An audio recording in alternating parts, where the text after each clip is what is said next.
Andrew McGahan for SevereMMA, and I'm standing alongside Luke Barnatt, and I'm making sure to speak with absolute clarity. Luke, is that okay? Just about. I've got you. I can just about hear you. Don't get too heavy on the Irish accent. I won't be able to understand a word you say. Okay. We're going to go back a little bit to your stint on The Ultimate Fighter and being under Chael Sonnen and being first pick. What's that do for you mentally since you've left the house?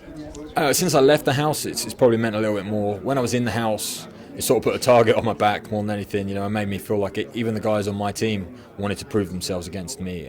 But coming out of the house, it's an accolade, isn't it? At the end of the day, it's something that you can put on my CV. #1 pick on the Ultimate Fighter 17. It's great, and obviously I built up a good relationship with Chael, and it's paid its dividends, and I've really enjoyed it. What's the one way you think fighters change the most when they leave the house? The one thing I think changes the most, I think mentally, you realise the level.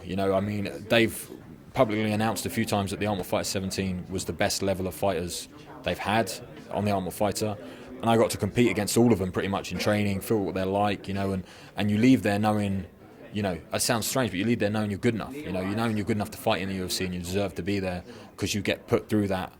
All of those guys, feel the different shapes. You have great wrestlers there, great stand-up guys there, great jiu-jitsu guys, and you get to move around with them all. And to have 14 world-class fighters, you call it, in one place at the same weight class is very hard to find. Do you not think it's interesting how someone like Uriah was such a monster in the house, and then he came out and he's 0-2 in the actual UFC?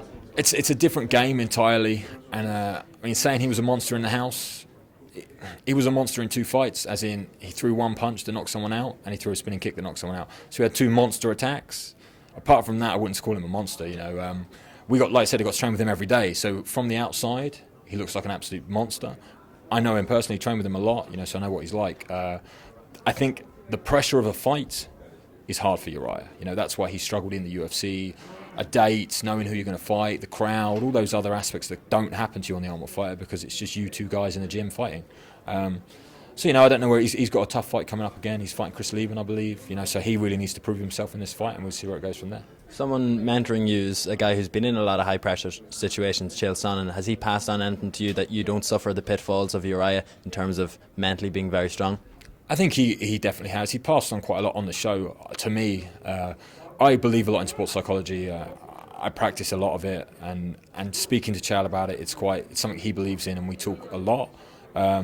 Like you said about high pressure situations, I discussed this on another interview, but it's just at the end, and it sounds crazy saying it, but it's just 5 minutes in an octagon with another guy, and he gave us this picture on the show of a 2x4, a plank, like a piece of wood, and walking across it on the floor, that being a task. And if you can do that when it's on the floor, if you get 2 10-foot ladders and you put the same piece of wood up there, you can do it up there because the task doesn't change, the situation just changes. And that's what fighting in the UFC is. The task is exactly the same. It doesn't matter who's there, who's watching, what's happening. The actual task, the physical part of it is the same. And I always reassure myself of that, and I do it every week. I spar every week for 3 5-minute rounds, twice a week, 3 times a week. So I can do the task. The situation just changes. You seem to be someone who believes a lot in mental strength, and Napoleon Hill said what you believe you can achieve. So what do you believe is going to be the outcome on Saturday night? I believe I'm going to invite a knockout in the second round. So if not, we'll go to Napoleon, we'll dig up his grave, have a few words with him. That's it, exactly. And I like Napoleon Hill. He's written some amazing stuff. So yeah, I think he's right. So I believe I'm going to win second round. It's probably going to happen. Excellent. Thank you very much, Luke. We appreciate your time. Thank you.